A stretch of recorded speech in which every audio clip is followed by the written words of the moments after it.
1. Welcome everyone to the Hillview Regency HOA parking discussion meeting with neighbors. My name is Margarita Macedonia with the city's neighborhood initiatives program team. And I'd like to pass it off to Fernando Delgado and Nicole McIntosh to get us going with this meeting. I also wanted to acknowledge Winston Covington, the Meredith Parkwood Neighborhood Association president, who's also joined us. Thank you. Fernando and Nicole. Nicole, go ahead.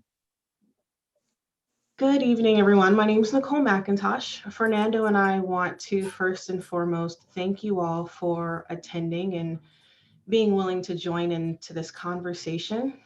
We all, live in this district, and we've been dealing with this problem for some time, but in a way that felt very disjointed and unproductive. So we thought it was important that we all come together as a district, as homeowners, and discuss the issue and see if we can come to a resolution that benefits all of us that live here and care about this neighborhood. A little bit about me. I know a few of you have seen me walking my little Cavalier throughout the streets, whether it's just taking walks or passing out flyers and knocking on doors. But I've been here about 3.5 years. I work right down the street. I'm an attorney for the Orange County Employees Retirement System. And, I really enjoy this neighborhood, and I thought it was important that we do this to try and make it livable for everyone. And Fernando and I are members of the Homeowners Association here, so we are very dedicated to resolving this issue. And with that, I will pass it on to him. All right, thank you, Nicole. My name is Fernando. I'm sure some of you have seen me walking around the neighborhood, knocking on doors. I am a teacher, so actually being the teacher I created a slideshow presentation. So I wanted to get into some of the more details. But before we do that, I know Margarita, you mentioned that we wanted to introduce some of the other guests that we have invited here today. Yes, thank you, Fernando. So we have 2 of our council members. I did want to see, I'm looking for them on the gallery. 1 second. Okay, that way we can go ahead and acknowledge them. So we have our Ward 3 council member, Jessie Lopez. Council member, not sure if you wanted to share anything or go ahead. Yeah, thank you, Margarita. Hi, everyone. Good evening. My name is Jessie Lopez. And first and foremost, I really want to thank the residents from the Hillview Regency condominium complex and the folks in Meredith Parkview for reaching out to me. I appreciate hearing from all of you, and I want to thank you for speaking with me. I also really want to thank Margarita and her office and for putting this together, and Director Saba and his team for being here today. We're really eager to have this conversation with all of the stakeholders involved so that we can come to a resolution and address this quality of life problem that I've been hearing so much about. So thank you, everybody, for being here today. Thank you. And we also have Councilmember Thai Pham. So go ahead, Councilmember. Hi, thank you so much for having me here. I know I am representing Ward 1, but parking is a concern that I've raised for a very long time. I am the only council member who lives in a multifamily unit, so I fully understand the concern of a lot of residents who live in multifamily units. I live in a townhouse, and we have a lot of parking problems, but my mom lives in a duplex, so kind of a single family type area, and there are a lot of folks who come to her cul-de-sac to park. So I see both sides of the problem, and I want to make sure that as Councilmember Lopez and staff and all of you work to come up with a resolution for this area of the neighborhood of the city, that we also find solutions for the entire city, because I know that all Santa Ana residents deserve good quality of life, that we deserve to feel safe where we park, while we walk home, and where we work. So I look forward to hearing all of your thoughts. Thank you. Thank you. Mr. Saba, just since you're like our director on the call, Yes, do you have anything to say? Mm-hmm. Good evening, everyone. My name is Nabil Saba. I am the Director of Public Works Agency for the City of Santa Ana. I just want to let everyone know and welcome Council Members Lopez and Phan welcome to the meeting, and I welcome your participation here. We are here to really listen to the residents. We do have an established program for a permit parking district, and I have a bouquet of staff that we can tap into their knowledge. I have Frank Orellana and William Galvez, our city engineer, Zed Kakula, our traffic engineer, and also, of course, we have Michelle McAuliffe and Samar El Sayed. All these guys, gals too, are very well experienced in dealing with parking districts. I know it's not an easy solution for what we have. But there is issues, and we're here to listen, and maybe collectively can come up with a solution that will be satisfactory to all of us. And just welcome the conversation. We're here to listen, and hopefully we can find solutions. Thank you, Mr. Saba. And one more thing before I turn it back to Nicole and Fernando is, I forgot about Alyssa Ventura of our team, who's going to share very briefly about reminding folks how to participate. Go ahead, Alyssa.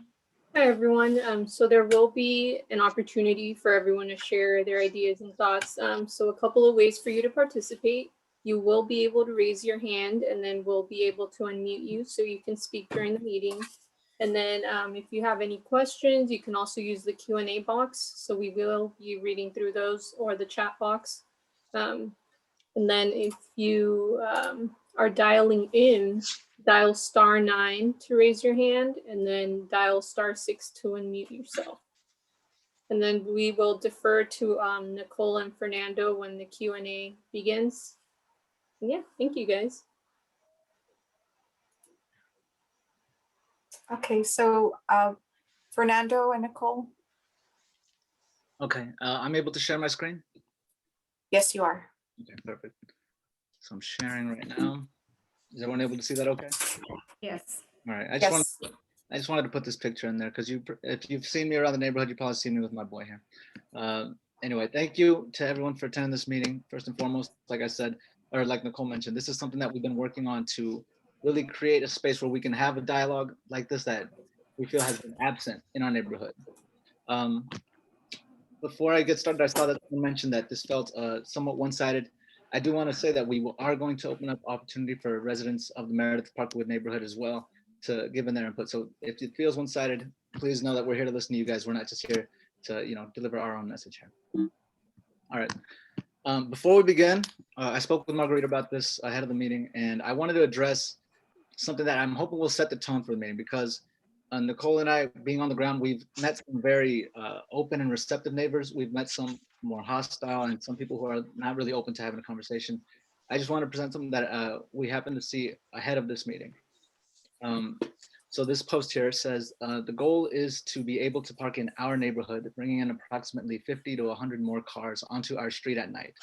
There's a reason that most of our neighborhood has gone to permit parking, and it has been due to the abuse of noise, trashed block driveways, and a general lack of courtesy that created the need for permit parking in the first place. Most of these problems have been created by the residents and guests of the Hillview, Sherry Lane condominium and apartments. Again, I wanted to address it just because I do not want this meeting and this conversation to be an us versus them type of conversation. We understand that you have concerns and we want to hear them out. We just want to create that space so that you can hear us as well and not see us as strangers, but as your neighbors that we are. So again, I just wanted to address that. And if there is any sense of hostility, we're going to do our best to de-escalate that. We want this to be fair for everybody. And I'd also like to just step in really quickly and remind everyone in this meeting that when you talk about the neighborhood or the district of Meredith Parkwood, it includes Hillview. We are right in the middle of it. So it shouldn't be a Hillview versus Meredith, because Hillview is part of Meredith. We are all a part of this district. Yeah, thank you, Nicole. And if there's anything that I leave out, please feel free to jump in. I'm sure I'm going to skip over some details here. All right, so first and foremost, I want to make sure that everybody involved here has some backstory as to what has been going on in our neighborhood and how it sort of led to this situation. So originally, the complex was built in the 1960s and it was marketed for retirees. Parking wasn't an issue back then, obviously. Most families, if they had a car, it was one car per household. Our complex has 120 units. The majority are 2 bedrooms. I believe there are a select few that are 3. Each unit has 1 car garage space per unit. Today, the majority of units are occupied by working families. There's this misconception that I've heard from residents saying that, and I've seen it online on social media posts as well, that we are filling our homes with multiple families, that people are renting out their garage spaces. I can assure you the garages are not big enough to rent out if we wanted to, but that's not the case. I know the majority of my neighbors here. I've knocked on everybody's door. I know a lot of people by first name, and it's working families, mom, dad, daughter, son, grandma, grandpa. Most families have at least 2 vehicles per household. On top of the 1 garage carports that we have per unit, we have 2 parking lots on the east and west side of the complex. There are 77 spaces available to us, but mathematically, this is still not enough to meet our needs, given that most families have at least 2 cars. And as I said, contrary to what some have heard, Hillview is not an apartment complex. I believe I saw that mentioned in the chat here. We are condominiums. The vast majority of our residents, between 70 to 75%, own their condos, which means we are paying local property taxes to help maintain the streets of the Meredith Parkwood neighborhood. With regard to the city permit parking, it was first put in place with a resolution 96092. It was 1996. It allowed single dwelling homeowners to create permit parking in the neighboring streets, but it prohibited multi-dwelling homeowners from purchasing these same permits. And over time, as more and more residents opted to put permit parking on their street, it's left us effectively barred from parking anywhere in the surrounding neighborhood. With the current stay-at-home orders that, well, this was a little earlier, I think we've loosened up a little bit. But with the pandemic and people staying home, people working from home, many people have left their cars for days, for weeks at a time, because they don't have anywhere to go. And if they did, they don't want to risk losing the parking space. The rest of us have to scan the surrounding streets for available parking, which again have significantly decreased. I believe we're down to Catalina, where right behind John Muir. And if we don't want to get a ticket, that's where we park. Some have resorted to parking across the street behind the grocery stores. Some park at the Portola Park area to just have some sort of security that we're not going to get cited. Citations have significantly increased as a result of the pandemic. We have essential workers, we have elderly residents, and we have some disabled residents who regularly struggle to find parking. We do have handicap parking, but there are people who come to help support our disabled residents, and they struggle to find parking for those support services. We have female residents, some of whom would like to speak today and share their stories, who work late and have to call family members to pick them up from their parking space out of fear from walking home alone in the dark. One resident recently reported being followed home just, again, this was earlier last month. They reported it that week. So that's some backstory. Now, with regard to some of the concerns that I've heard, you've seen me knocking on doors before, I'm sure, and I'm glad to see some of the single family homeowners here today. Thank you, Annika, for coming down, and Winston, we've spoken before in person. Some of the concerns that I've heard raised by the single family homes. Again, we recognize that this isn't an issue that it just popped up. It's been going on for some time now. As far back as 2005, the OC Register wrote an article basically describing what's happening now, but to a lesser degree. The Voice of OC, if you haven't seen it, also wrote an article about this earlier this year, where you can find a bit more detail. Some of the complaints that I've heard are the ones that follow here. Strangers from outside the neighborhood would park on the street. They said that occasionally they would even find people sleeping in their cars, camping out. People would leave trash on the street, diapers and fast food, things like that. They mentioned driveways were being blocked and they weren't able to get out. They didn't know whose car it was. They mentioned cars that would park on the street were being noisy. They mentioned that friends and family weren't able to park near the house when they would come to visit. And they also mentioned that they were worried about their kids' safety with regards to cars coming in and out. Again, we don't want to dismiss your concerns. We call this meeting because we want to have a dialogue. This is not a one-sided conversation. We hope you don't feel that way. In fact, we share many of your same concerns, particularly when it comes to keeping our streets clean and safe for our families. We don't want to see that either. We don't want people coming in and causing any kind of problems. What we are hoping to do with this meeting is reach an agreement that can help to alleviate your concerns while also creating a space for the residents of Hillview to share in the street parking surrounding our neighborhood. We asked for a meeting with all of you today because you are our neighbors. As Nicole said, you are our neighbors. And we should be able to talk to each other as neighbors to address any issues that we may have in our surrounding neighborhood. Now, some input. Like I said, I've met some very gracious residents of the single family homes who've been able to talk to us and see what we can do or what they can offer as solutions for us to, deal with this parking problem that we've got. Some of the single families have mentioned things like, we have an open green space that you can see on the map here. They mentioned potentially paving that green area to create more parking space. They mentioned building stacked parking, which I've actually had discussions with Congressmember Lopez about. They mentioned renting parking space from the surrounding business areas. And one resident mentioned reducing the number of units at Hillview.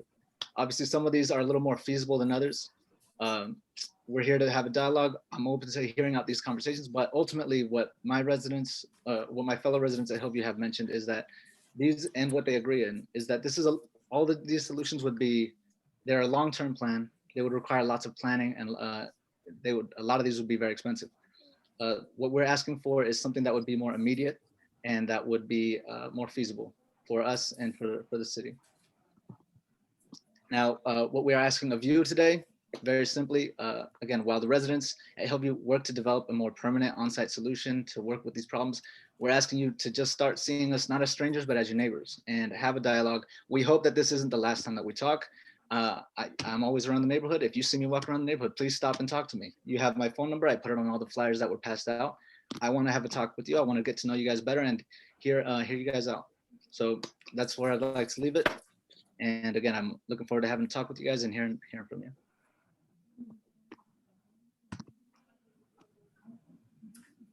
Thank you, Fernando. So at this point, were you interested in having like our public works perspective, or you wanted to sort of hear more of Right. Sorry. I just want to focus with you on the next part of the meeting. Let me just go back again, Nicole. Is there anything that I might have missed that you want to throw in there? No, I think you hit a lot of the important aspects. There is something I would like to add. It was something that one of the single family residents mentioned to me recently when I was kind of walking the neighborhood and passing out flyers. And I'm not going to quote her verbatim, but it was something along the lines of, if the condominiums have private parking, that the single family dwelling residents aren't able to use. Why should we be able to use, why should we be able to park on their streets, essentially, when they can't park on ours? And I did want to address that. When you look at a neighborhood, there is always private parking and public parking. In the condos, it looks like we have garages and we have open spaces. And in the single family homes, they have their own private garages and they have private driveways. I mean, it would defy logic for anyone to come up to one of the single family homes and tell them, well, because you have a private garage and a private driveway, you shouldn't be able to park on the streets. That's the same logic that should be applied to the condominiums.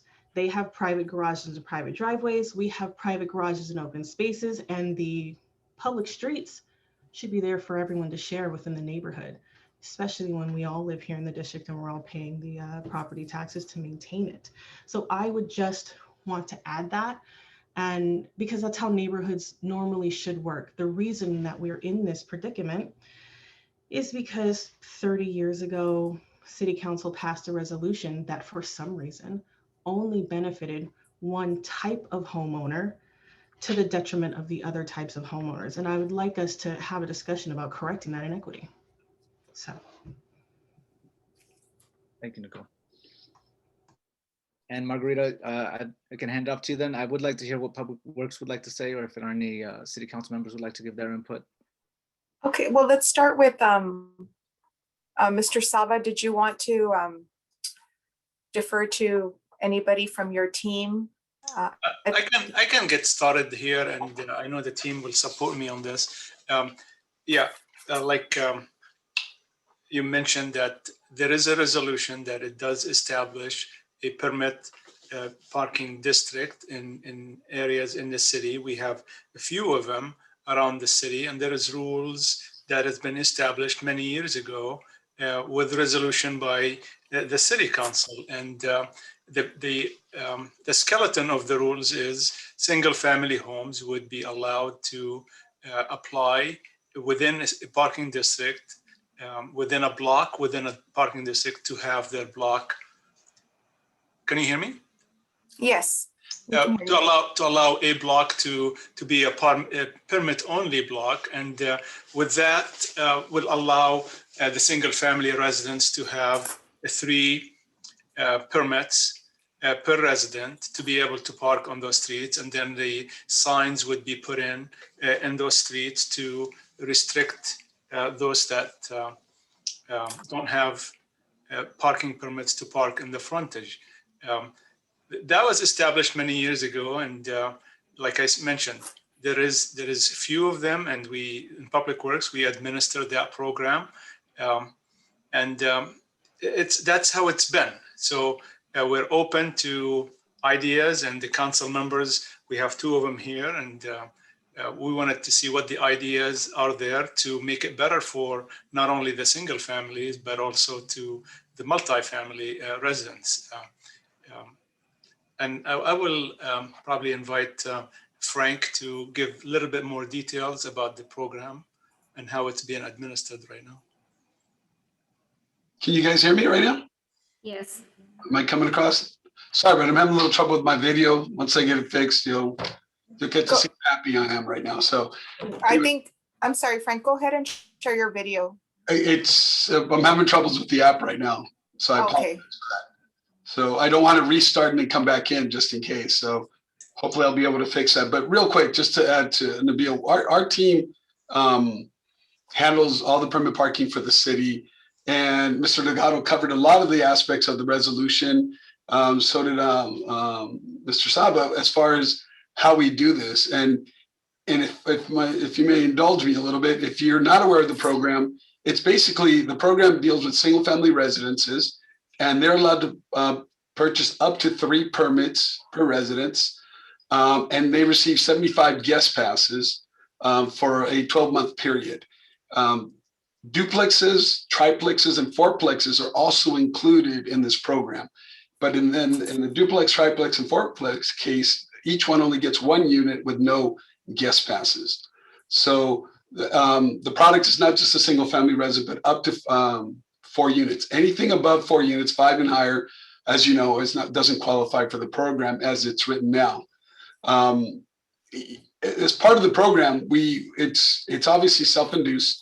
People go out from each neighborhood or each street and ask for it, and they have to be able to pass it on their own. Up to 66% of the owners have to say yes to receive permit parking. So in that, we don't, when in response to what they ask us to do this, we don't ask them why the problem is. We actually have to observe an actual problem. So this isn't something where the resident calls in and says, give me permit parking. We give it to them because they voted in.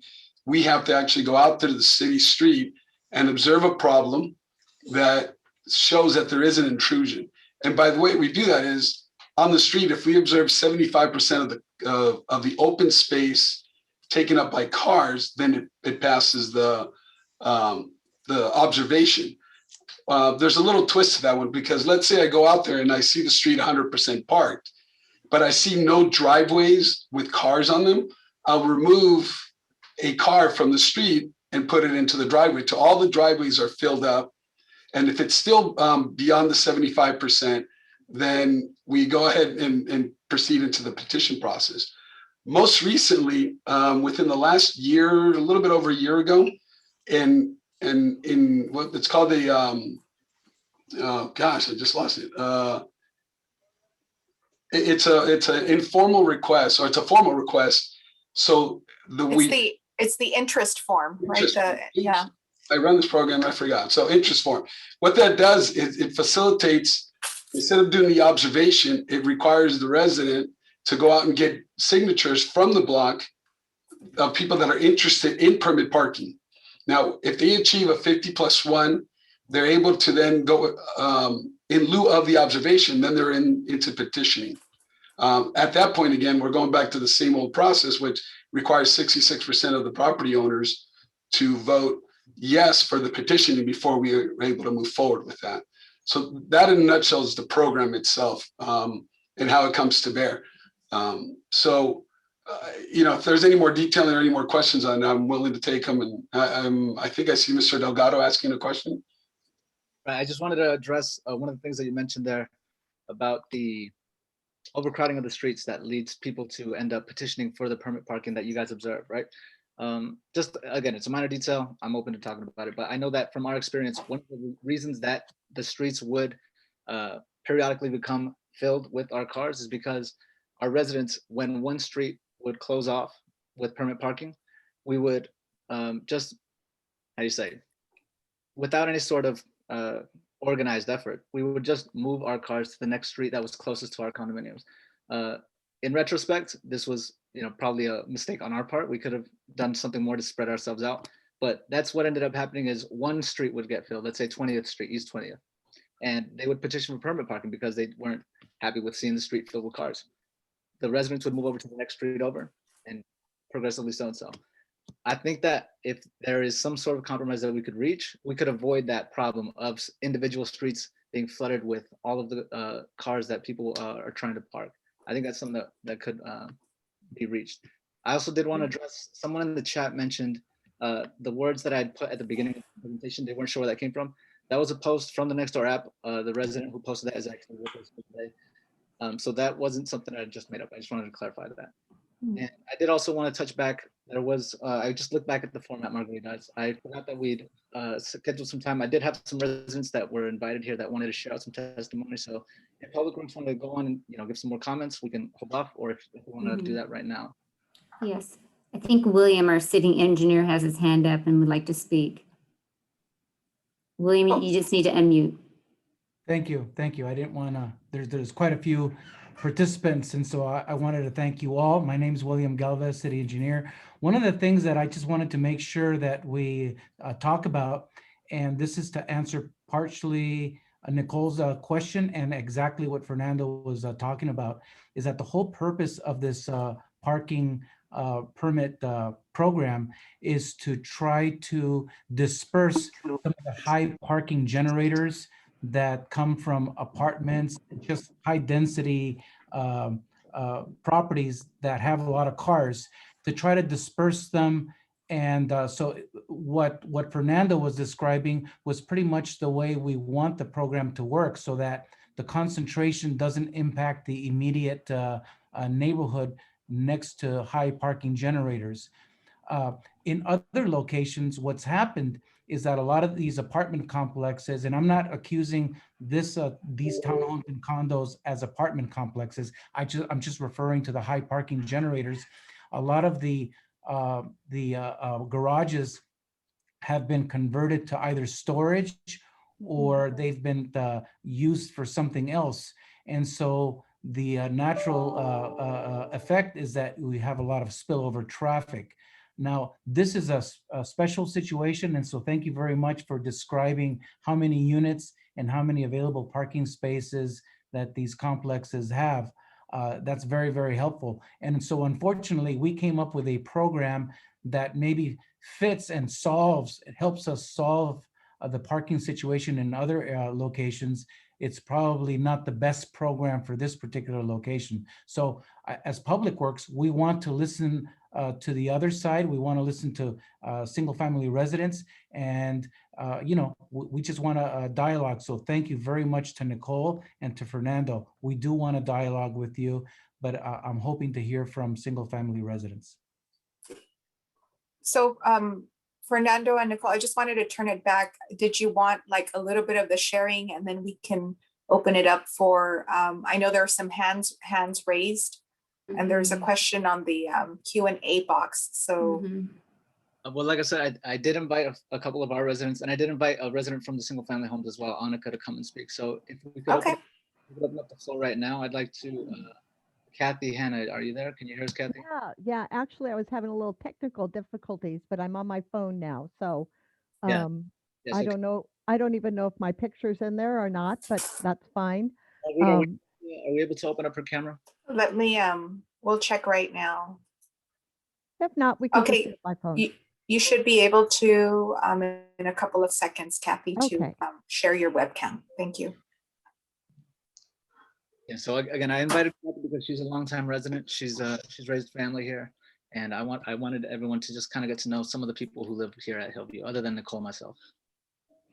Okay, well, I'll just go ahead and start because you don't need to see me, but I've been here, I moved in 1987, so I've been here over 30 years and I've kind of seen the progression of the neighborhood.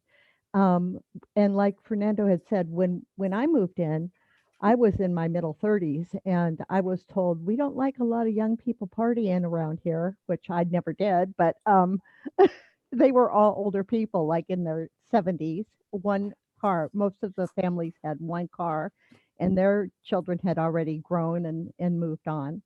And slowly through the years, it just seems like the parking has gotten worse and it's just very difficult for everybody, especially if you have two cars, because there really is not enough parking spaces for everyone to have two spaces, a carport and a freestanding or a free parking place out on the side.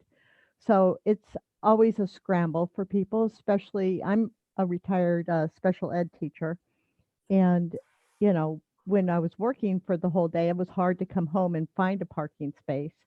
Now I'm retired, but I'm still not, because my son lives with me and he works and he's out after, you know, if you get back to our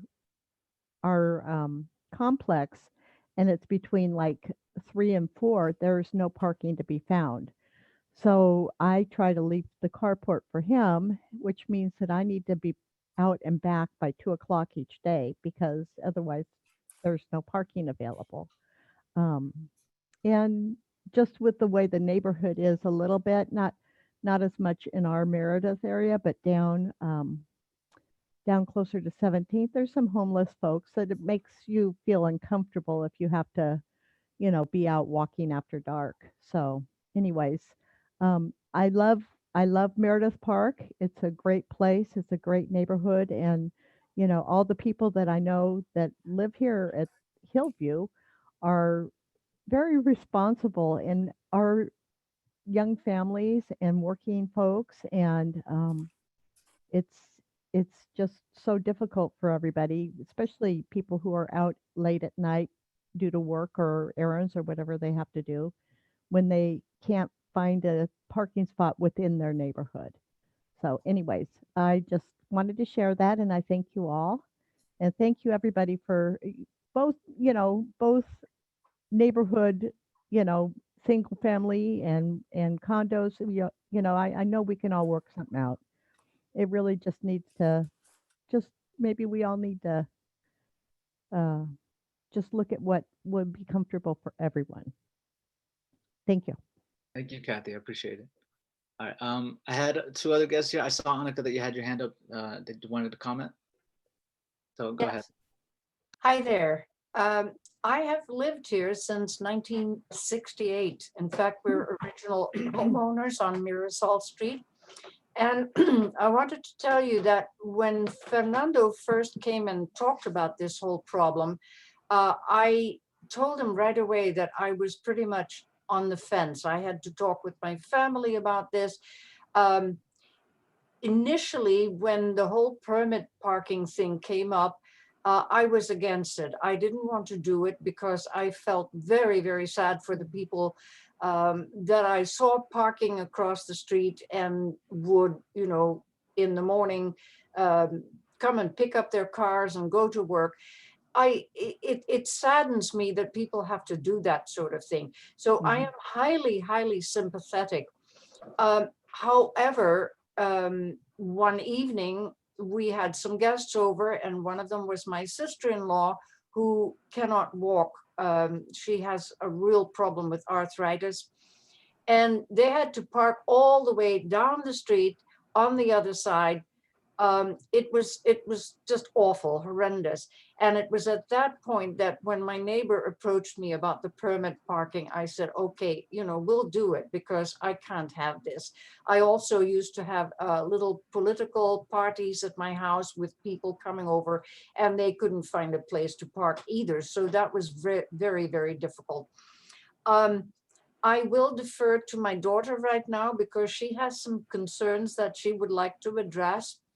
And I think she might also have a few answers. I don't know. Anna?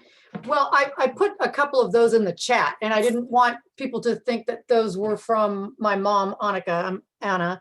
But the one thing I think the biggest issue is density, because the Hillview Regency was designed for retirees with a limited amount of cars.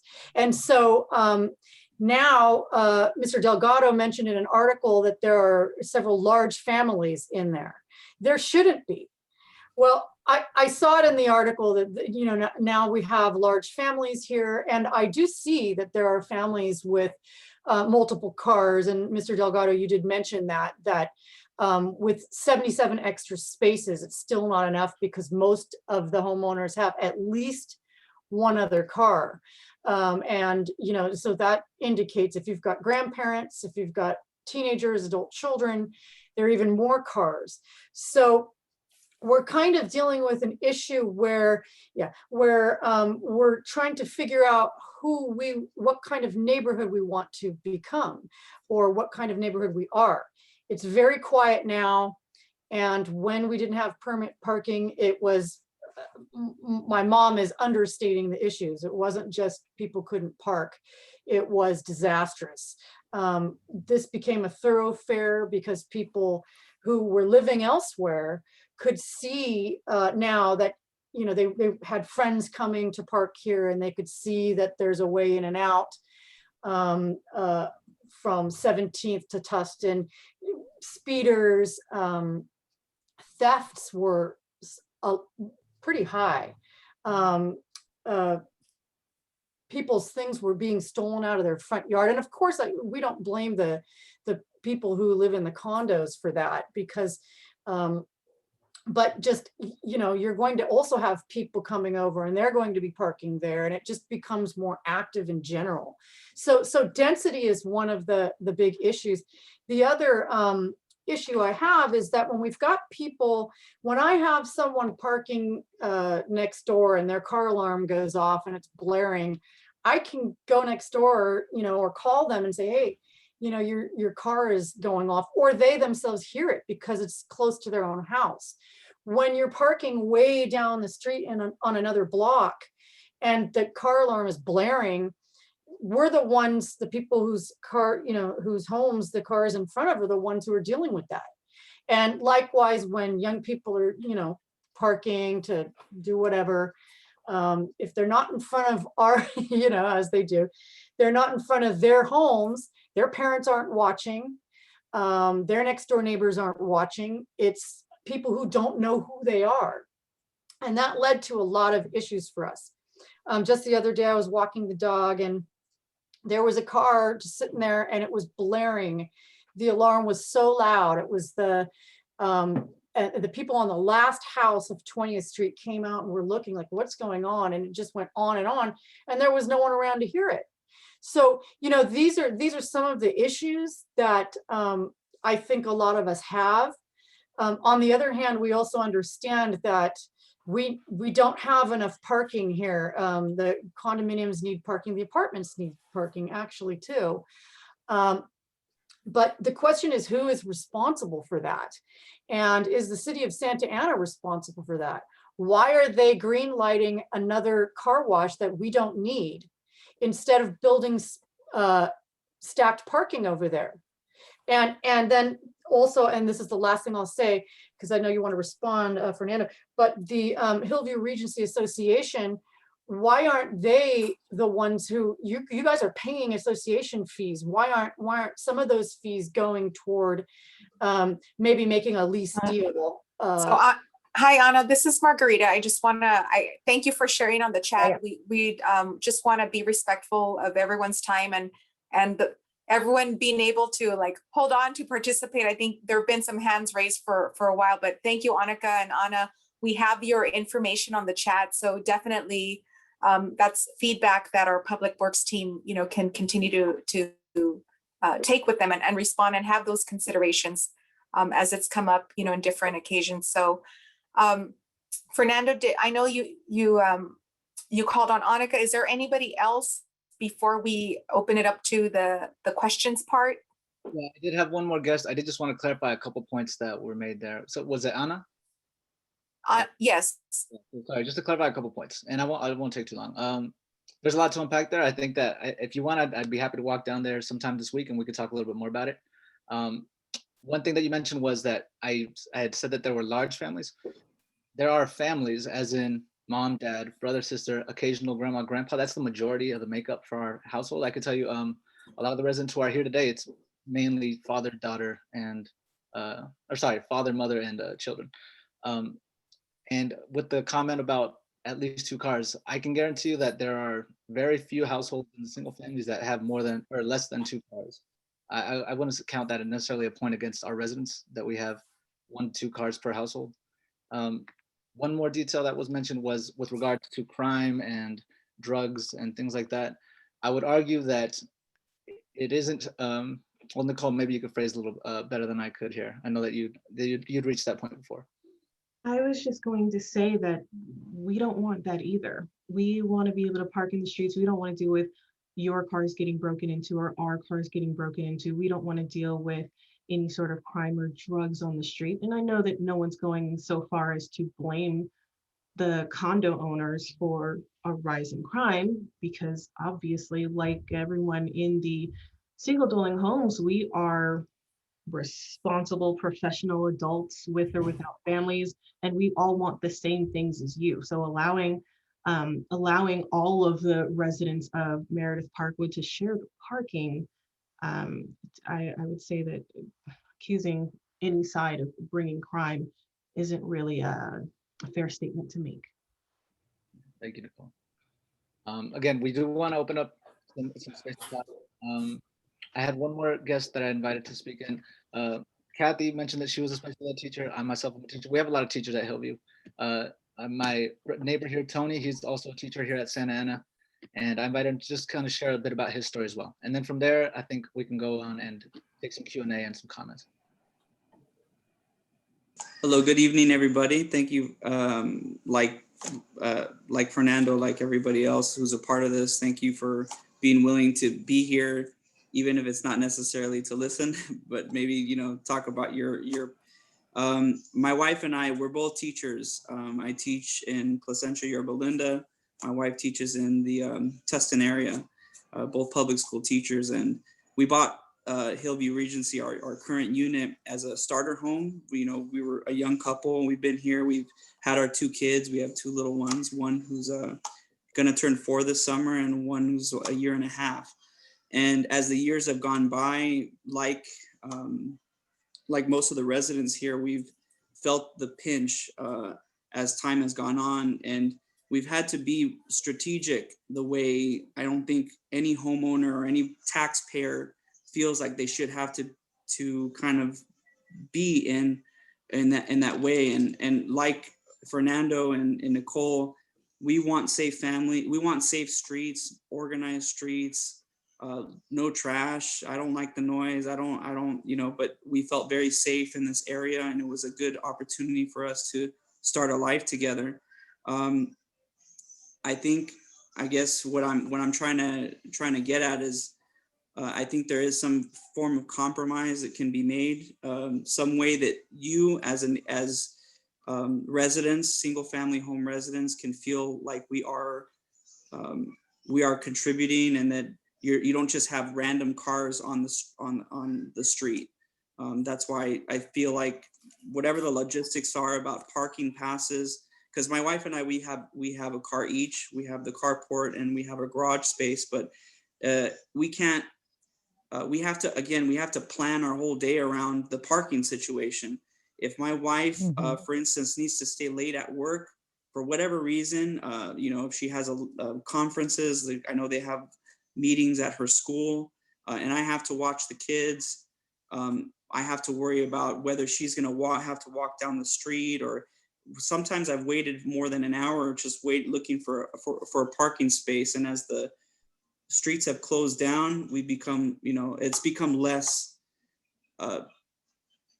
It's been more and more difficult to do that. And yes, I understand that my association should deal with it, but we also, I don't know. I don't know what the long-term, again, costs of getting parking passes when, maybe there's some way that we can pay something to get a parking pass so that we can at least have a little bit more freedom instead of having to leave a car at an in-laws home, or there's many different things like that. I don't know exactly what to say at this point, but it's gotten worse. We too are invested in this area too. I want clean streets, and I don't want random cars parked on the streets either. So that's kind of what I would have to say about that. So. Anna did mention the HOA's comment, and I saw a couple messages here in the chat as well. I believe I brushed over it on the presentation. The HOA is looking into long-term solutions. We are looking to permit on-site opportunities to create more parking at our residency. I recently just joined the HOA because this was such a big issue, and I wanted to make sure that I could be, at the helm. Nicole as well. We just joined in December because we really want to take the lead and help solve this problem. Again, this is something that's going to require multiple avenues to address. There are some short-term solutions that we see that we can apply, and there are some long-term solutions that we're looking into. I've spoken with Councilmember Jessie about some long-term solutions that the city might be able to help us accommodate on our property. So we are looking into that. And again, Steve and Brad and everyone else in the chat, we want to hear from you, Frank. I saw that you mentioned that as well. We want to have that dialogue with you guys. So if there's anything that we can, after this meeting that we can carry on, I'm looking forward to that. Okay, so if it's okay, I know that I'd like to start with some of the hands raised to give folks an opportunity to talk, and then Alyssa, you can help us on the Q&A side, and then we'll sort of take it from there. So the person who's had their hand raised for a while is Steve H. Steve H. Yes, I'm here. How you guys doing? Hi, Steve. Go ahead.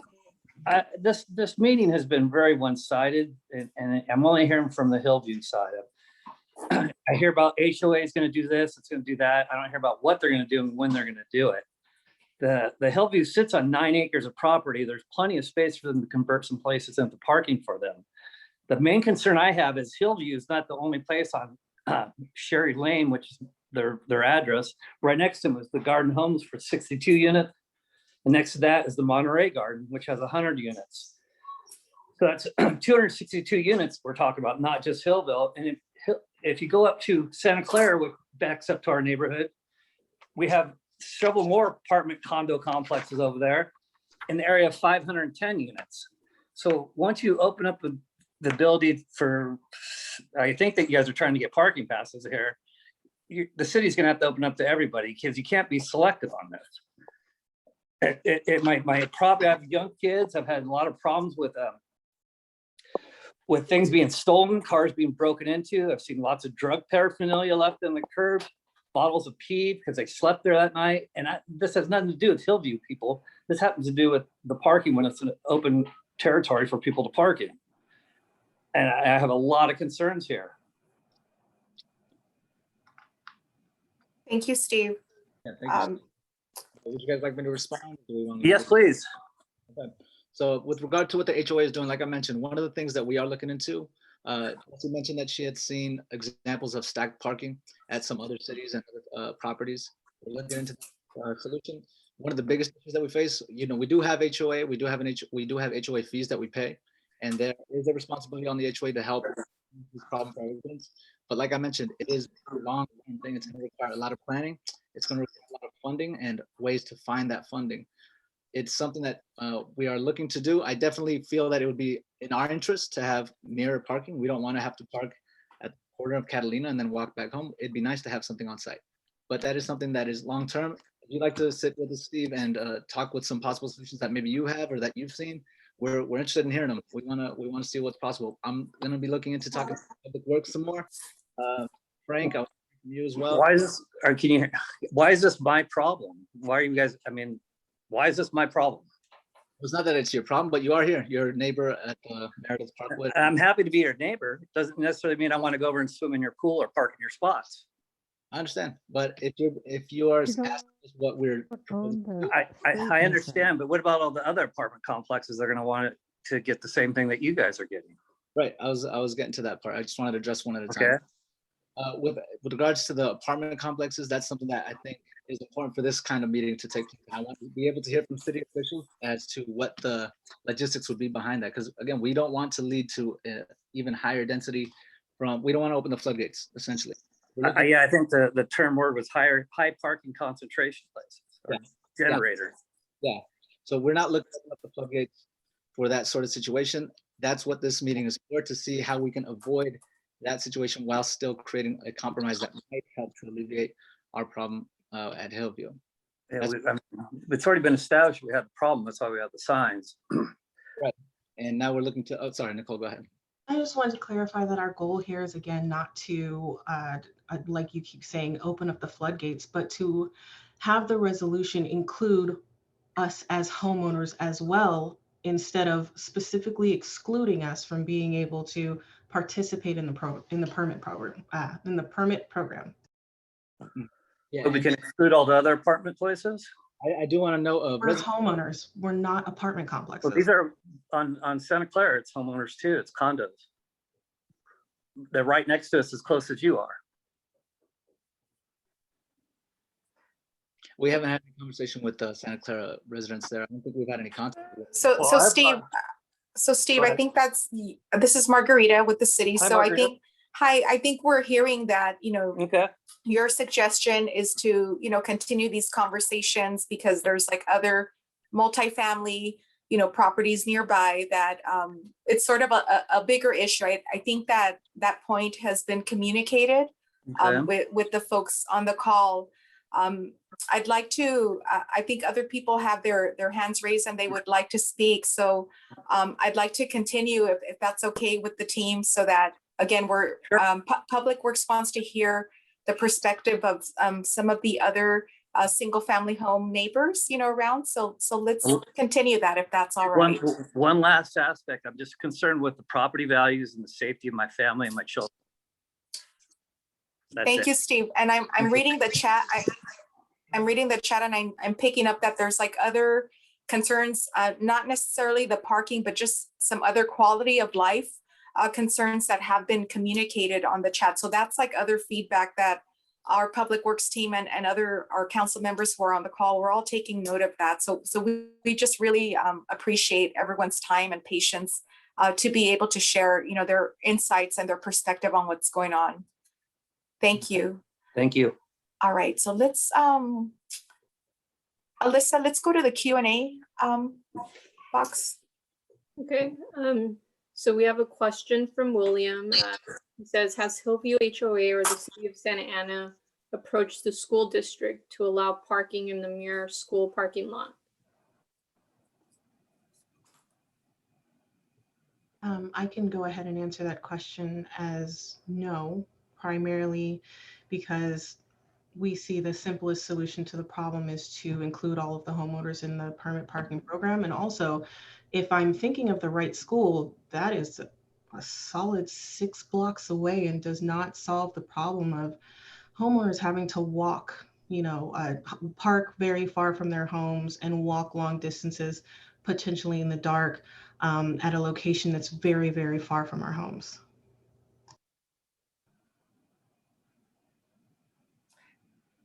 Did any of the city Public Works want to add to that? Or if not, we can just continue on. Nabil?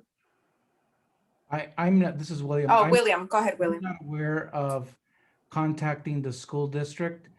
I wanted to point out that the permit program is financially self-sustaining. So whatever costs we have, that in turn, we turn that into fees that we collect. So we try to maintain a balance. if we were to contact the school and enter into some kind of a lease agreement, those would be costs that the city just can't meet at this time. I think the discussion is very good, so that maybe we can find some other solutions, thinking outside the box. But those were things that we were considering, contacting the school, contacting maybe some of the businesses with large lots, where maybe parking can be used for overnight, and then the vehicles can leave in the daytime to allow the businesses to have the parking during the day. We've been having those kinds of discussions long term, but the city hasn't reached out to the school. No. Okay, thank you, William. Alyssa, let's go ahead with the one or two more of the Q&A. Okay, Jose Madrigal says, Tony and Mr. Delgado both stated that each residence have a designated carport and a garage. Please clarify. Yes. Oh, sorry, Nicole, go ahead. Sorry, I'll just address it because it's kind of a repeated answer. So I just wanted to clarify what is in Hillview Regency. Hillview Regency has 120 units. Each unit has a designated garage, and then there are 77 open parking spaces that are, even though all of the units have one pass for the parking spaces are first come, first serve. Thank you, Nicole. And then there's another question by M. McKee. Could a solution be worked out with after 5 p.m. parking on 18th Street with the private parking spaces? Sorry, can you repeat that one? After 5 p.m. on the permit parking spaces? Is that what the suggestion was? Yeah, with the private parking spaces. M. McKee, can you clarify? Let's see if we can get you unmuted. Do you want to unmute yourself, M. McKee?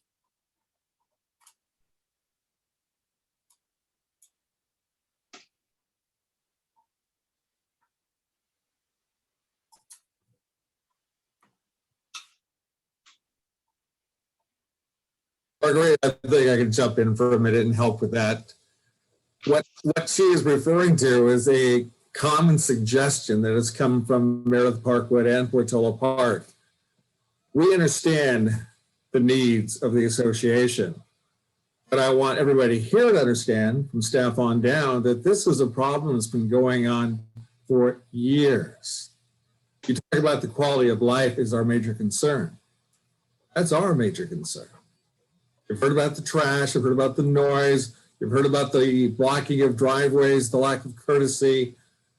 This has been going on for a long, long time, and I have fielded dozens and dozens and dozens of calls, emails, and letters.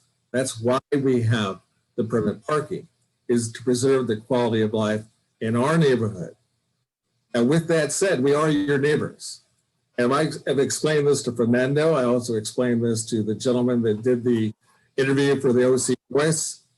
But we have suggested, I think would make the most sense and probably work out the best, is when you go up Sherry towards 17th Street, there are several commercial office buildings on the left, maybe a block to a block and a half away from their association. We have encouraged them, and we will help them make contact with the owners. There's well over 100 spaces that are open at night.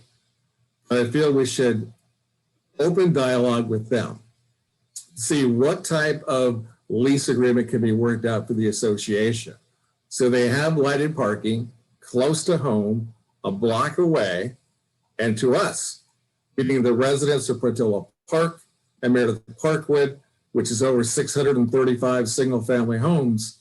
This is the suggestion that I think makes the most sense. And the majority of our neighborhood would agree. I can guarantee you that this neighborhood meeting would be happening in the auditorium at John Muir, it would be packed. And the opposition would be strong. But the willingness to help them negotiate some type of an agreement is there. So we extend our hand in that direction. Okay, thank you, Winston. We're going to finish up with this Q&A, and then there's some hands raised, so we wanted to turn it over to that. So go ahead, continue, Alyssa. And McKee, you're unmuted. Can you speak and clarify your question? Your audio does not seem to be working. Well, I think that, let's see. Yeah, because they're unmuted. Okay. Or maybe, McKee, you can, if there's other information you want to include in the chat that helps clarify your question, we'll get back to it. So let's go on to the next, the two other comments, and then we'll circle back with the hands raised. Okay, so Brad says at 17th Street and Sherry Lane, there are 120 unused parking spaces behind the commercial buildings. These are 50 yards or less to Hillview. And then an anonymous attendee, a lot of concerns I've heard tonight are regarding an increase of unsavory activities, regarding just an increase of parking, not that Hillview residents are responsible for the increase of that activity. Why would it be wrong to allow Hillview residents a parking permit? Okay, and I think that's part of the intent of this forum, that Hillview has wanted to get some of that feedback. Let's do the last one and then we'll go to the hands raised. Okay, Jose Madrigal, when you both purchased your condos 3 to 5 years ago, you did not notice that there would be limited parking spaces available to you and your guests. This would a potential problem for Hillview residents. Buyers are always made aware of the limited parking spaces. I can go ahead and answer that. Well, primarily before Fernando steps in, but when we purchased our condos 3 to 5 years ago, there was still street parking. Just like any normal neighborhood, you have your designated parking spots, and then there are public streets that are available for overnight parking. And this has changed since I purchased my condo. Yeah, and I would also like to add that with regard to when people purchase, we always go out and who are shopping, and that parking is. Sorry, here's someone's. Thank you. Yeah, so we do stress that to any real estate agents that we see around our neighborhood, and to any potential residents, that parking is an issue. And like Nicole said, when I moved in 5 years ago, I was we had just had my son. We were actually renting to buy. The owner was willing to sell it at a later date. And so when we purchased it, parking was an issue. I had a skateboard, so I didn't mind if I had to park, down the street. It wasn't an issue. But since the permit came up, it has become an issue for everybody.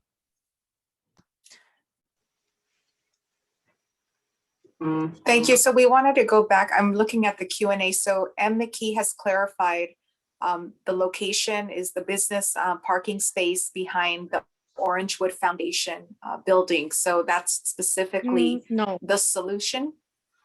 no, that's not the one. No. Okay, Kathy, are you responding to the Yeah, Q&A? I'm sorry, I didn't know. Didn't know. I'm sorry, I didn't know I was still on speaker. Oh yeah. The parking that we're talking about is across from the bank on the corner of 17th. I believe that's the parking that is in question. It's right on Sherry Lane, and it's on the corner of 17th and Sherry Lane. Okay. It's behind the big white buildings, and some of them seem like they're vacant. I'm not sure, but that's the parking that I think that we are referring to, and that would be parking that would be closer, if that really is a possibility, to the condominium complex. Okay, So, thank you, Kathy, and thank you. And yeah, maybe if there was some way that we would have enough permits that people could, not all 120 cars are out there, because we wouldn't need that, but we need to have at least 2 spaces available for each person, for each unit. Okay, thank you, Kathy. I'd like to just be respectful of the folks who have had their hands raised, so that we can continue that, but we do appreciate that clarification. I did not know I was on speaker, so. Okay, no problem. No problem. Okay, so let's go on the attendees. We've had several that have had their hands raised for a while. Sonia's hand has been up for a long time, since the beginning. She's a panelist. Sonia? Sonia? Yes, one of the Okay. panelists. Go ahead, Sonia. Thank Hi, you, Michelle. Mhm. Thank you so much for this meeting and for giving me time to speak. I've been listening to everybody's concerns, and I just want to share, I'm one of the older, or the people that are newer to Hillview. So I've lived here since 2018, and I'm a mother of two. My husband and I have opposite schedules because that's just the way we have to make things work. I work during the day. I'm a criminal investigator. He works at night.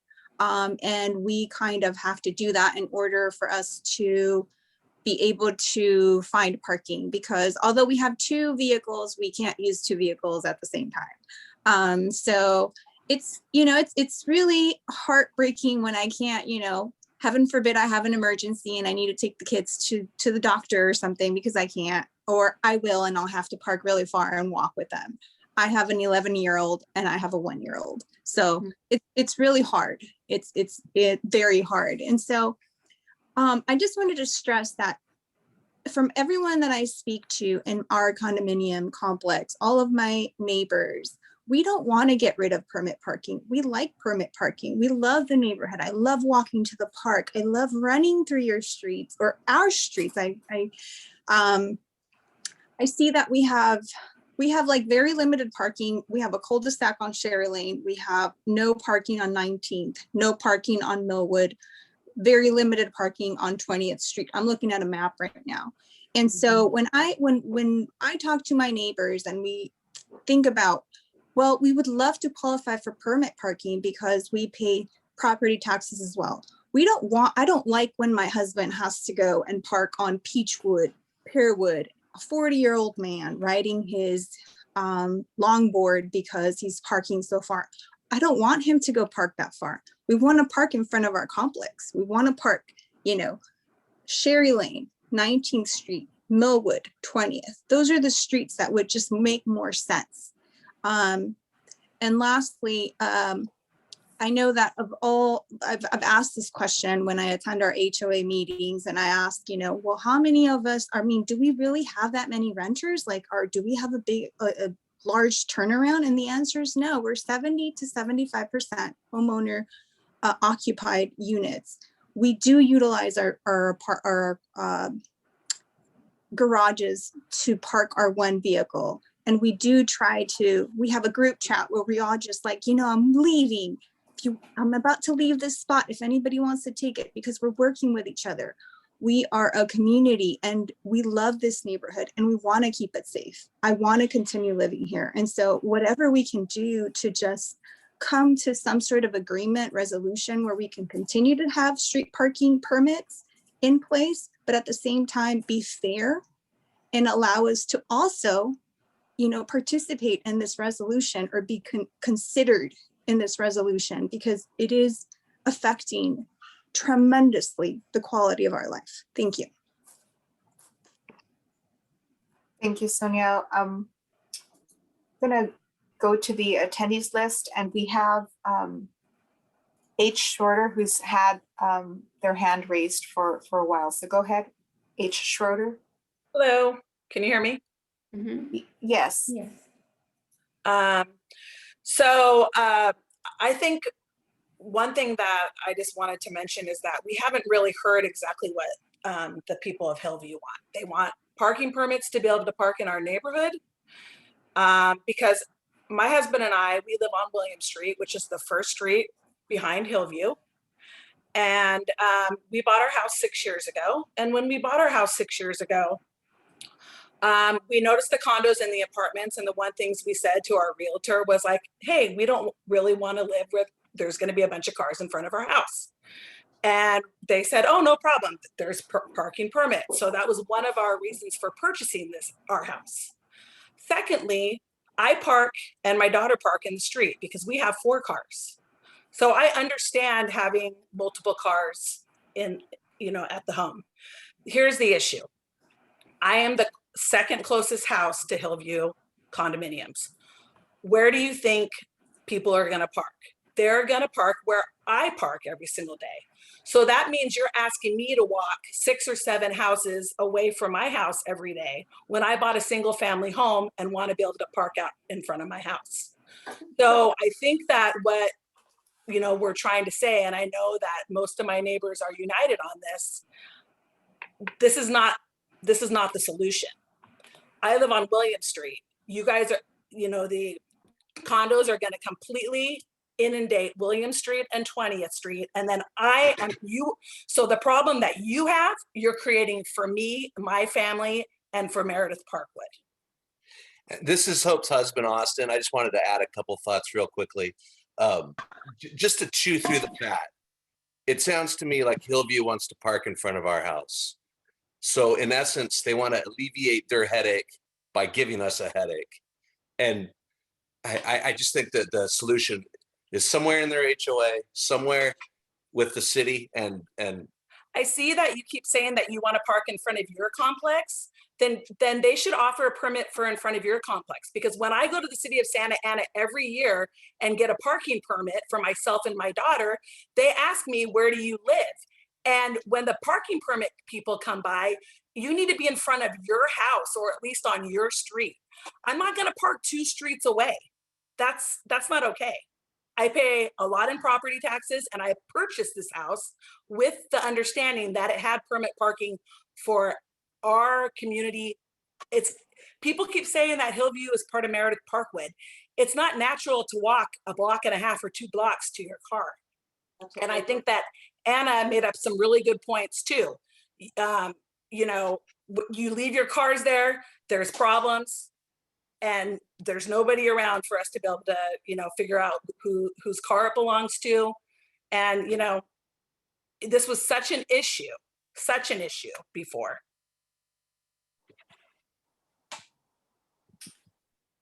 Okay, thank you both for sharing your perspective, your reality in terms of, you know, what your experience is on the ground right there on Williams. I'd like to continue. Let's see, who else? Johnny. Go ahead, Johnny.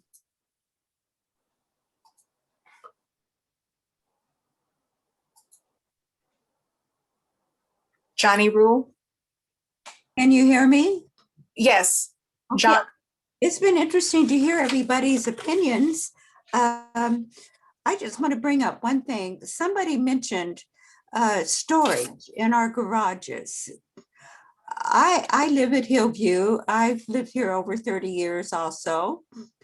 I don't know of anybody at this moment who's using their garage as storage.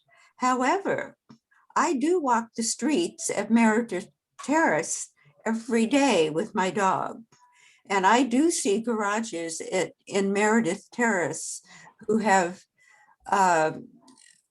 used their garages as storage.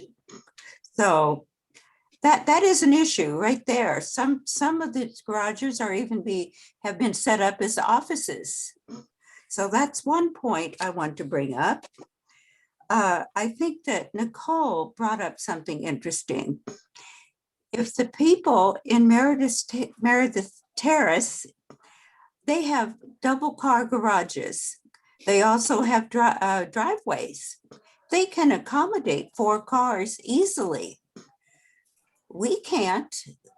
So, and they wouldn't like it, as Nicole said, if they couldn't park in front of their house anymore.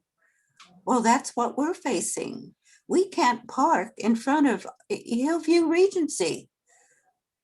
Even a half a block away, we can't park in front of our complex. And that doesn't seem fair. And Nicole also brought up, we pay property taxes every single year, like everyone. So we should have the same rights as the people in the Meredith, I'm having trouble saying that, Terrace community. And one thing I've also been very leery of is our safety issue at night, especially for women who have to walk 1 or 2 blocks, maybe even 3 blocks to their home. That is very, very scary. I have had to do it myself. And boy, I'll tell you, I sure didn't like it. I felt very threatened to do that. So these are the issues that I'm thinking about. And I think that we also want to be respectful. We have respectful people here. We're not a gang-related complex. We care about how people are taking care of their property around here. But we just want to feel that we are being treated fairly. And right now, we're not being treated fairly. We should be able to park on the public street like anybody else. And that's all I have to say. Thank you. Thank you, Johnny. And I apologize if I pronounced your name wrong. So, but appreciate again you sharing your experience with all of us, including our Public Works team on the call. I just wanted to interject here. I know that some of the single family residents have been throwing out comments and things. Would you guys like us to respond, or is this more, would you like to just kind of have this as an open forum? Because I do have a few things that I'd like to say in response. If you like. We have, let's take I'd like to recommend that we take a couple of more of the hands raised. And then the chat is, I think, where a lot of people are you know, sharing their more expressions and observations. And maybe that's, you know, if you want to be able to address that after we take a couple of more folks with their hands raised, if that's fine. Okay, let's continue with Tyler. I'm going to unmute you. Go ahead, Tyler.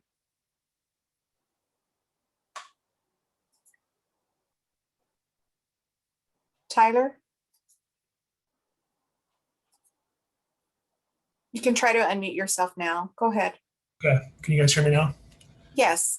Awesome. All right, thank you, everybody. Happy to be here. I just wanted to give the perspective of a new homeowner. So I actually just purchased a house, Plumwood Lane, about 3 months ago. And you know, one of the things I noticed immediately upon entering the community is wide open streets. I saw the no parking signs. Wasn't really sure about these no parking signs, you know, what they meant, but I did my research with, you know, the city of Santa Ana, and you know, in the website it clearly states, you know, the reason we have parking districts is to protect communities. They bring down crime, among other things, you know, noise, trash, all things that this community was dealing with. So in my 3 months of being here, I've been very, very happy with that. It's a community I can picture, you know, raised my family in. I see, you know, kids like running up and down the streets. And I was really, really surprised that the neighborhood seemed like relatively like undervalued compared to, you know, the rest of like places I was looking for homes. So I was really fortunate to be here, and I love this community. But that being said, you know, I took all the steps that I should have. I did the due diligence on the neighborhood. In no way would I have ever expected to have to deal with this type of a situation, right? I have no parking signs in front of my house. I had no awareness that parking was an issue. And it's baffling to me that I have to almost be on this call for an hour and a half now, talking about the situation when, you know, Santa Ana has implemented these rules specifically for the situation. And, you know, I've done my due diligence. I've poured my life savings into this house. And now, it's just driving my anxiety like up the wall, thinking that I might have made the wrong decision, like moving into this neighborhood because parking is an issue. And these, you know, these things were like very, very important to me as I was like moving into this neighborhood. So it's very, very unfortunate for me to obviously hear the difficulties that the community of Hillview is having. But I do think, you know, the community does need to look at long-term solutions to the problem rather than passing this problem onto this neighborhood. And you know, it's very, very concerning to me. I feel like I've made the wrong decision. I feel like, you know, almost like the city of Santa Ana is like letting me down because, you know, I did my research. I looked at these rules that you guys have in place, and I make my decision based off of those rules. So it's really frustrating to me that you know, this is here, but I do sympathize with the community of Hillview, and obviously, you know, want something to be done for them. But you know, this is obviously not what I signed up for as a new homeowner, like the first generation homeowner here. So it's very concerning to me. And yeah, thank you for everyone's time. Thank you, Tyler. Let's take a couple of more, and I do appreciate everyone's patience to get called on so that you can, Margarita? share your comments. Yes. Hi, Margarita. I just quickly want to remind folks, I saw Isabel's comment in the chat, and just as an FYI, I live in your vicinity, and calling your neighbors trashy, I don't think is conducive or adding anything to this meeting. So if folks can just please remain respectful of one another, I would really greatly appreciate that. Thank you, Councilmember Lopez. Let's go to Stephanie McCauley. Hi, this is Mark. I'm Stephanie's husband, and I've co-opted her computer. Okay, go ahead, Mark. So I'm coming from the perspective of a single residence owner. I want to acknowledge that Fernando and Nicole, you guys have given a very thoughtful and comprehensive presentation, and I'm sympathetic to your situation because it's real. Having said that, though, I'm very distressed and concerned, like the previous speaker said, about the idea of possibly opening up this parking. And I don't think in the long run it's going to solve a problem for you guys. I think it's just going to create a problem for us. And that's why the rules have been implemented. I think it was said 30 years ago. So this is nothing new. We knew what was baked into it. You guys did when you got your place. And just like the previous residents said, that was a huge reason for us coming here. I'm 50 years old. I got laughed at. I didn't get my first single resident home until I was 40. So prior to that, my entire adult life, it was apartments and then condos. And so I was in similar situations like you guys were. I own a skateboard and I would have to do the same thing. So it's very real. It was a high priority for me. My wife's a school teacher in an underserved community, by the way. So we don't have like great or very different means than what you guys have. It's taken us time, but home ownership was a very important thing for us. And we're thankful that we were able to do it. And we've had good experiences in Santa Ana. We're part of the community, and we got something that 2 miles on the other side of the 55 would have been, substantially more. And that was something that was considered, but we're like, you know what? We believe in Santa Ana. We've had a good experience. There's challenges now as we speak with the parking. When people park on Santa Clara, you'll see where cars have been broken into and glass is shattered, and your dog can be dangerous because there's shattered glass. My wife's had about 3 tough incidents that aren't necessarily related to this, but just the transient community that's a whole nother issue, right?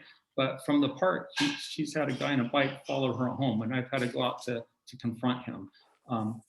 And I'm not saying that that's you guys, but I'm saying that the result of just opening things up and making it wide open, it invites those. That's no fault of your guys's, but it's a reality if you do something like that. I have this anxiety too if things change. I have 2 young kids, and because of the situation on Santa Clara or down my 17th, it's sadly, things have changed. We can't let them walk to the park by themselves.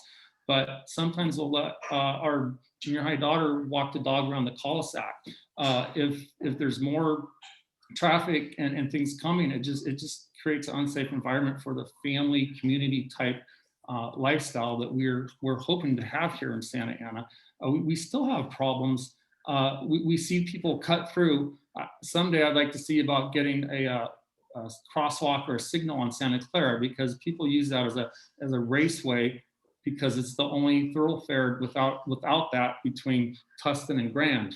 And so people that want to skip 17th or Fairhaven that has it stopped, they're racing through there, and there's been accidents, there's been dangerous situations, and I think a lot more that's been underreported than what you guys have found. But people will cut through on Ridgewood to get down to the condos or to 17th, and sometimes they're just driving way too fast. Sometimes they think they can come down our street that dead ends, and then they just circle around.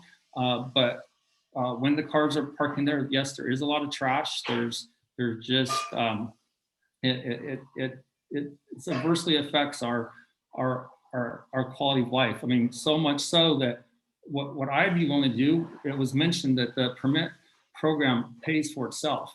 And, that's an additional tax that we guys have. But I mean, I'd be willing to double or triple that to give that money to you guys to secure, parking elsewhere. The commercial parking just seems like the most immediate, the most feasible answer, where you would be no further walking from there than it is in our neighborhood. And again, if you open this up, it's putting a Band-Aid on a bigger problem. The fact is, 5 years ago, the parking was very bad there, because sometimes we'll enter that way from 17th Street. We've noticed it. I'm sure it's gotten worse, and maybe that needs to be looked into. Like, why is that? Who's the source? What's causing it? Maybe there needs to be some code enforcement that happens.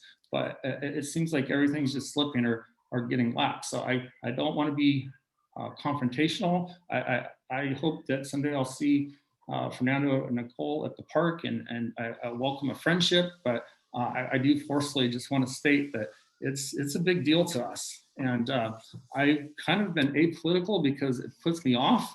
But these are the type of things, I guess, when it's in your neighborhood, that's, I'm going to be taking names and seeing who's representing us and, taking care, and I'll be motivated. So thank you so much, Mark. We really appreciate your sincere comments. I think I'd like to continue with just a suggestion. One is back to, just wanted to follow up on our council members' message. Let's keep the chat comments respectful, the comments on the chat. There is no productivity that's being gained when people are, attacking each other. We're not benefiting. This meeting is not being beneficial. So I just want to emphasize this is a parking issues forum. There are some other important issues on the site that probably could be addressed in a subsequent meeting with the neighborhood. If it's about homelessness, transients, I mean, those are other important issues happening. But to keep it on the parking, we have our public works team. So Nabil, at this point, you've heard some feedback. If you can help us out. Margarita, sorry, before we jump to Nabil, I just wanted to share out some, because I did see a message in there, and there were some other attendees who were asking if we do have a solution. And I'm sorry, I didn't get the first name. Schroeder? H. Schroeder? Oh, yes, from earlier, yes. She mentioned that she was concerned about if the residents of Hillview were to access the street, that since her home is so close to the residency, that her street would be first hit. I did want to just throw something out there. It's not a 100% solution, but it is something that we were talking about as the residents, because we are considered, like I said, we are considerate of your concerns. We don't want to over concentrate all the cars in any particular street. I just wanted to present a little map. Again, it's not 100%, but it's someone did ask if I had any ideas. These are the ideas that we came up with. So I just wanted to share it out here. So we just looking at the map of the streets, I wanted to see if there were any spaces available where we wouldn't be parking directly in front of the homes, potentially blocking driveways, and where it wouldn't cause any sort of over concentration. So if you can see here on these yellow lines, these are all areas where there are no homes directly facing these streets.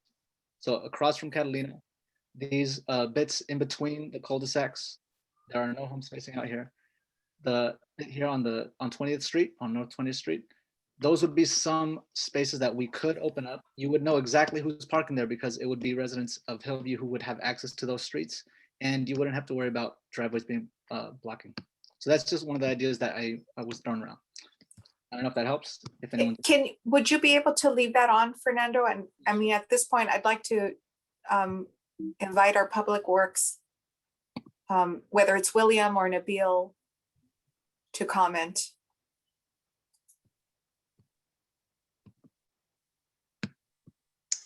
Sorry, William? Margarita, what was the question? Oh, so, members of the community have shared their experiences, this very important issue. And so Hillview has been asked if there are any solutions, and just based on the feedback that you're hearing tonight, Nabil and Public Works team, do you have any comments? This is one example of a solution that Fernando, is presenting, but just in general, in trying to deal with parking issues on a city level. What are your responses or just your thoughts, Nabil? Well, I highly believe that we need to possibly revisit the parking district rules. I know I have done some research in other cities, and the rules are written in a different way that can allow for some of the multifamily residents to participate in the parking district permits. So that's something we wanted to do. And when our city manager, Christine Ridge, gave a presentation to the council, that was one of the options that we would want to go back and research the options that, or look at what other cities have done, and maybe we could readjust our rules to make it better and maybe accommodate some of the multifamily residents and to be allowed to participate in the permitting process. This is a challenge here because, as you can see, the deficiency between what they have in terms of vehicles and parking spots is about 45 or so vehicles. It is a lot for us to deal with, and it's not going to get any better. So 45 spots is a really difficult situation to deal with. We are really wanting to have the neighborhood or the Hillview neighborhood and the condo owners come up with solutions on site first. They need to relook at possibly striping, possibly looking at the maybe the carports rearrangements, and do more on site and to maximize the area. There is probably options for them to expand on some of the parking there by just striping. We would encourage them looking at that right now. That's what I have right now. I will meet with staff for more options or more ideas on how to resolve this issue. But that's what I see we should do, is just study it a little bit more and get back to the community on possible solutions. But again, it is a difficult situation. I hear it from both sides, and yeah, it's just there is not an easy solution at this point. Okay, thank you, Nabil. Could I say something, Margarita? Oh, yes, go ahead, William. I wanted a clarification. So this potential solution that's shown on Marisol, is it Marisol Street? Yes. Is parking restricted there now? And maybe Frank knows. Right now, parking is restricted in that entire map that you see.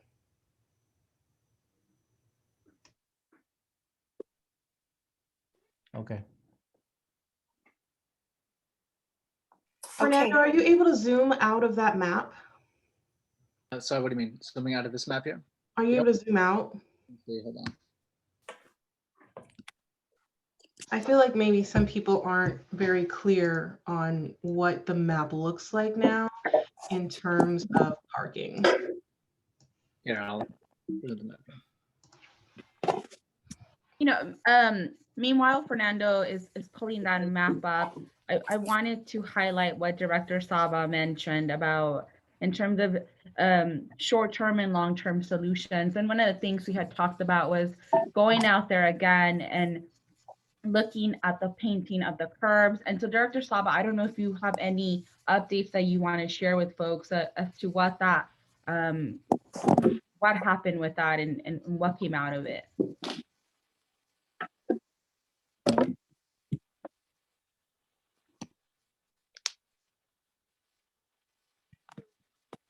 Fernando, I can go ahead and share my my screen if you're unable to pull up the map.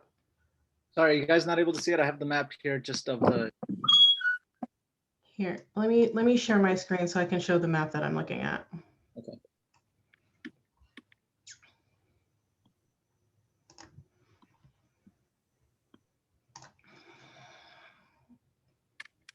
Give me a moment. Okay, I hope that everyone can see the map that I'm looking at. Oops, didn't mean to pull that up. Okay, so right now, this is the entire district of Meredith Parkwood, all of it. This square right here is Hillview Regency, smack in the middle of it. Currently, all of these streets, except for this tiny little square right here. So 19th, 20th, Plumwood, Peachwood, Pearwood, Catalina, Williams, Marisol, and Catalina are all now permit parking. We are literally surrounded in our own neighborhood with streets that we cannot park on. That's what the situation has become. There's nowhere in our own neighborhood that we can park. And some people have recommended that we park at this middle school over here. The only way to access this middle school would be to go out down Sherry, over to Mayberry and all the way up, or go all the way through the back streets of the neighborhood to access the elementary school. Just so that everyone is on the same page of what this map actually looks like. I'm happy to leave that up, or I can stop sharing if you guys would like me to. You can leave it on. Let's see. Monthly amount as accrual basis would show, they show a lump sum in July. June, and Councilmember Phan, I think you're not on mute. Like I can hear you. I'm sorry, who was trying to speak? It's maybe Nicole, if you could stop sharing, that way it can help me manage the webcams and who's speaking. Okay, so I'm sorry. I just wanted to see who was speaking. Was it someone from the Public Works team?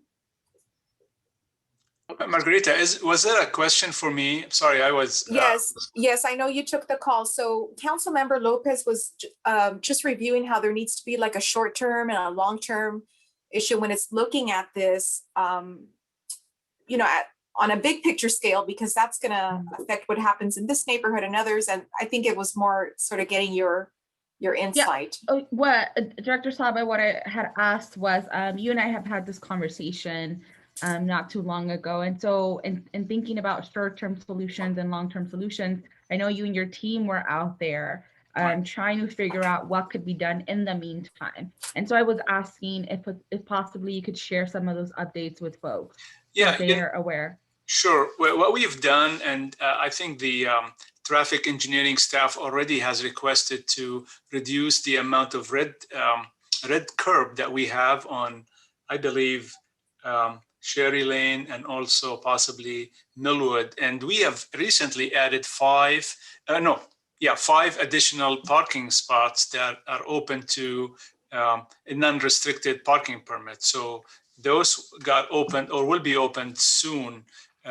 I can check with Frank, but that we continue to look for those kind of opportunities to add a little bit more. But again, like I mentioned earlier, you know, I think the condo owner and the association need to look really hard on what they have on site to maximize their parking and add more. I think there is an opportunity to probably do restriping, like I mentioned earlier, and things of that nature. But again, we will continue to look for opportunities. We already found 5 additional parking in the streets, and we'll continue to look for those type of opportunities. And we're not going to leave it alone. So. Thank you, Nabil. Sure. Margarita, I saw Bridget Noonan. She's a member of our HOA. I saw that she had her hand up for a little while. I'm not sure if she. Go ahead, Bridget. Bridget, can you hear us? Oh, there you go. Yes, I can. I had to unmute myself. Hello, I'm Bridget Noonan. I'm the president of the Hillview Regency HOA, and I've lived here for almost 30 years now. And I well remember when permit parking came to this neighborhood. In fact, we went to some city council meetings at the time. Anyway, I frequently attend the ComLink meetings, so this is kind of a question for maybe some city people. But at a meeting I was at a couple of years ago, a pilot study was being undertaken to study permit parking. And this particular area was one of those areas. They were studying 2 areas.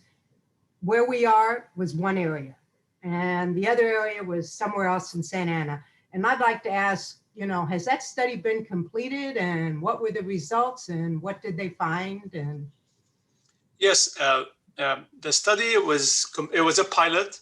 The study was completed, and this parking district or permit parking district was included in the study, and in a particular location in your condo location, the study found that there was 190 on-site parking spots, 15 that were available in the street, a total parking available of 205 to you. However, the finding also showed that there was 250 registered vehicles in those addresses. That leaves us with 45 vehicles with nowhere to park. And so that is an issue. And that's what the finding of the parking study found. So we do have an issue. And however, the study does not really tell us how to find parking or how to create parking. But that was the finding. okay, thank you. Sure. Thank you. Thank you, Nabil. I'm going to turn it to the last hand raised, Alan Britt. Go ahead, Alan.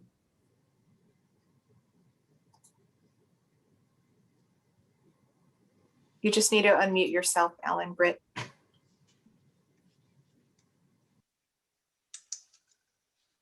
Okay, am I on? Yes, you are. Okay, hi. I live on Plumwood Lane, and since we've got the parking permit about a year ago, things have got back to normal, because before that year, the parking got very bad. I think 20th Street started their parking permit program, and so all of the cars came to our street, to where 100% of the cars were basically not from the street. We couldn't put our trash cans out. We couldn't have guests come over. We couldn't have family park in front of the house. It got to a point to where it was not like it used to be at all. We didn't want permit parking actual, but since we've gotten it, it's been a godsend. And to rescind it or change it or modify it, we just seen what happened before 1 year ago. We saw the other two streets, Pearwood and Peachwood, and they were kind of vacant. So they chose the street that was closest to them. It would have been nice if they spaced it out a little bit and there was some spaces available, but they didn't. And so to try to bring it back the way it was, we're completely opposed to it. That's because we're afraid of it. We've had some break-ins in the cars, and we like to monitor the traffic at night. And there was a lot of traffic at night. When all the parking spots were taken, still cars were driving back and forth all hours. I have motion sensors because they had a car break in, and they're going off all the time. I don't want it to go back to that. And so the solution to me is something offsite. There's some great solutions. Winston Cummington had a great one. There's been some really good solutions. They're mostly long-term though, but to inundate the street, I've seen it before where we were even told that we weren't neighborly because we were staring at them and this is natural. We should all be neighbors. It says, well, they were more like invaders instead of neighbors because they took over and they came from nowhere. We didn't know where they came from. So now we know, and I understand your plight, I understand your problem, but this is not the solution. And so that's all I have to say. Thank you. Thank you, Alan. And if I could just respond to Alan there. Again, Alan, on the issue of over-concentration on the street, I think we mentioned that earlier. That's something that I wish we could have avoided. In retrospect, if we had been more organized early on, I'm sure we could have come to something else, another agreement. I personally wish that we'd had these kinds of conversations years ago. But like I discovered in knocking on doors, there was a lot of disconnect between the single family homes and the Hillview residents. That's something that I'm hoping that even beyond this point, beyond the parking situation, I do encourage that we try to integrate ourselves as a more unified community. I see opportunity for events for our families that we can partake in. if there's any campaigns that we want to work on as a community, we're right next door. We're right next door to you guys. And I don't want this to go away after the parking situation. I do not want this to turn into us versus them. Again, I appreciate all the input that people have thrown out there. And my last point is, this proposal that we're throwing out here is, in our view, a temporary solution. And we're trying to find an amicable compromise that we can reach in the meantime while we do work to resolve it on site. We do ultimately want some on-site solutions. We're hoping that Mr. Nabil Saba will help us out in accommodating that. So again, I just want to leave it at that.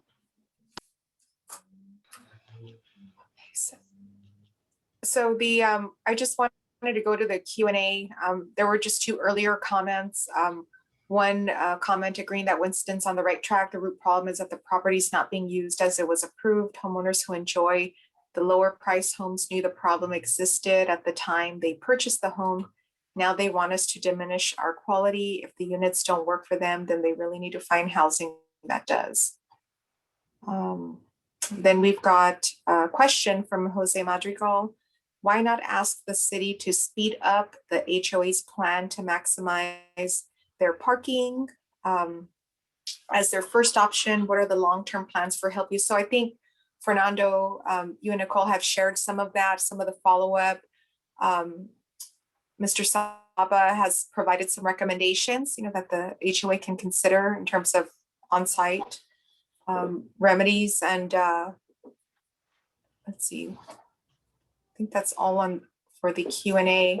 A lot of the comments have been on the chat, and I think, Fernando, you've been able to respond to some of them, or at least the communication is happening, in terms of neighbors' experiences. So I just wanted to turn it back to you and Nicole for anything else. Nicole, is there anything you wanted to add in? Not at this time. Yeah, me personally, I could say that from some of the comments that I've heard and some of the comments I'm seeing in the chat, it does feel like some of the residents are just talking past each other. So I'm grateful for some of the residents who have been constructive. Brad, I see you in there. Tyler, we spoke earlier. I appreciate it. Annika and Anna, I thank you guys. Winston, we've spoken in person before. So I thank you guys for offering solutions. I'm looking to just continue talking to some of the city officials and as well as some of the single family homeowners and just hearing what you guys have to say. Like Nabil said, that this isn't gonna go away. I can tell you that as concerned as your neighbors are in the single family homes about quality of life and property what's the word I'm looking for? Property rates. Our residents are equally concerned about these things. And I don't want this to be a zero-sum game where it feels like if we win, you lose. I do feel that there is a compromise if we are willing to look at each other as neighbors as opposed to us versus them. And I know for some of us that sounds too kumbaya-ish, but that's my philosophy. That's how I view things. So if Public Works or the city council member would like to say anything. Yeah, I wanted to open it up just to any closing comments from our Public Works team or the council members. Yeah, I can provide my closing thoughts. I want to thank everybody for being a part of this conversation. And I want to thank Fernando and Nicole for your proactiveness, for helping to have this conversation and involve everyone around, and for trying to help craft, long-term and short-term solutions. And one of the things that I heard that I want to address so people know where I am in regards to that one specific thought is that while the Hillview condominium complex does sit on 9 acres of property, any green space that they have, they should keep. I'm not a proponent of removing green space. As we all know here, we're a very park city, and so we should be, doing any and anything truly to increase green space for the well-being of everybody, and that includes people, for everybody. And so, and I have visited, the site, and I've seen young children and families use that space. So I would hate to see that be taken away. And, like many of you here, I have a lot of concerns. I live in a single family area. I also know what it's like to park far away from my home. I remember that fear I felt walking home at night as a young woman. And I know and I know what that's like, so I sympathize and I worry for those that are having to do that now, especially when I know so many people are parking across 17th Street, which is a major street here in the city of Santa Ana.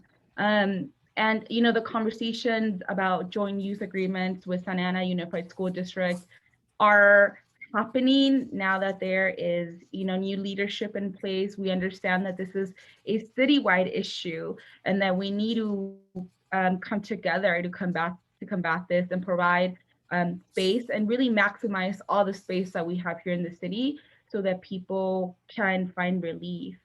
And so any updates that I have on that end, I'll make sure to relay to folks via social media.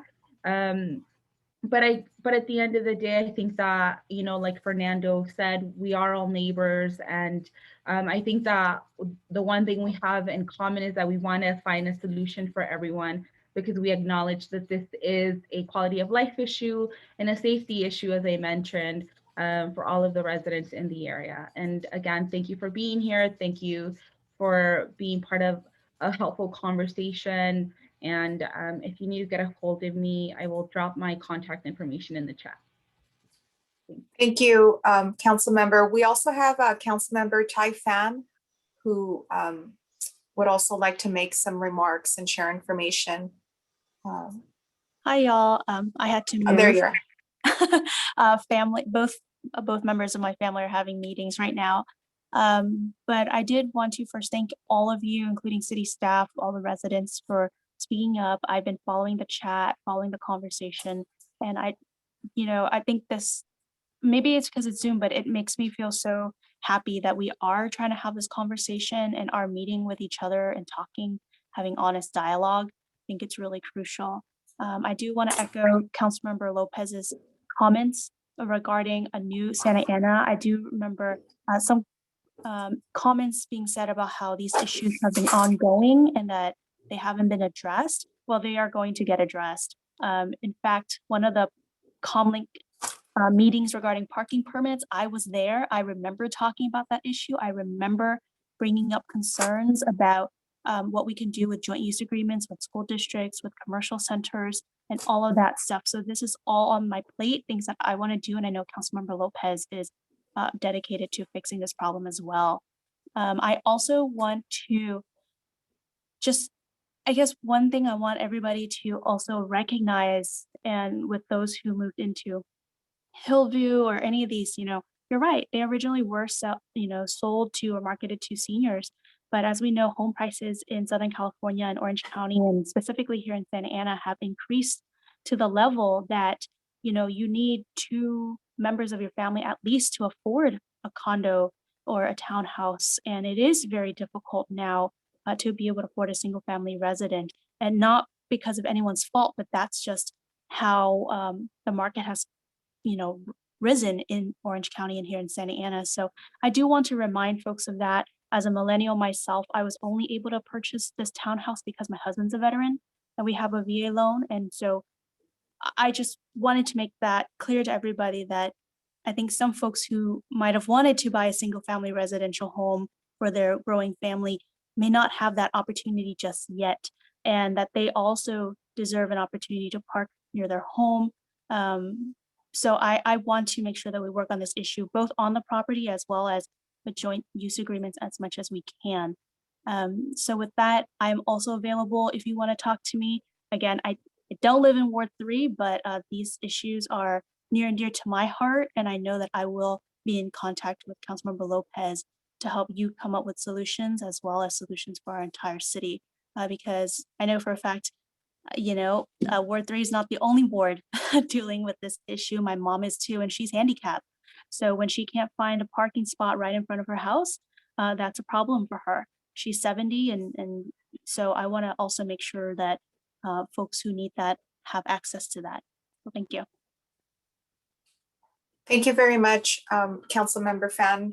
And this is Margarita again. I just wanted to thank everyone. It took like an effort to get this meeting going. So I just wanted to thank Fernando and Nicole and Winston and others just to coordinate this very important meeting.